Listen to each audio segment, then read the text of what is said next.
Hello, this short video is to introduce you to assessments with higher level questions. Massive high-stakes objective final tests of purely factual information are in fact cheaters' playgrounds. This video will help you design exams that demand higher level thinking in ways that make cheating almost impossible. For starters, throughout the semester, use frequent, small, ungraded, or low-stakes objective tests on fundamental course knowledge, like this quiz shown here. Toggle the settings so that students can make unlimited attempts on each quiz, and offer them significant participation points for completing them. This approach turns the quizzes into regular structured study sessions, which in themselves will bring up student performance considerably. These quizzes will also lay the basic groundwork for asking higher level questions later on.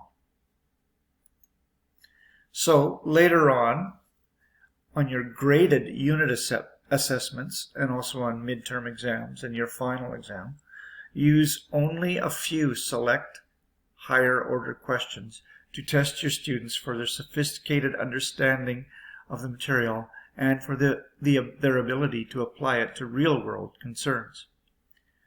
In this example, note the strict word limit, 100 words. This demands that students be very clear and concise in their answers, and it disallows the senseless blathering on that many students do in hopes of scoring a few points. This will greatly reduce the volume of your marking workload. In this question shown here, students must apply their in-depth knowledge of the most important climate change concepts to design a persuasive argument aimed at a challenging audience. We call this approach the strategic sampling method. The strategic sampling method works like this. Notice the first column on the left. These are the key concepts couched in terms taken from a critical theory unit in an education grad class that I teach. Early in the term, these terms form the basis of my ungraded participation quizzes of basic knowledge. In the middle column are higher level thinking processes onto which my students must map their knowledge from column 1. Then in column 3 are scenarios that I dream up to create novel questions that can be easily switched out from unit to unit and from term to term. In this example, students use their knowledge of the concept of genderism and apply it to an interpersonal scenario that I describe in an exam question. For example, imagine that your cousin from rural Saskatchewan has just told her very religious parents that he is gay. His parents don't take it very well at all.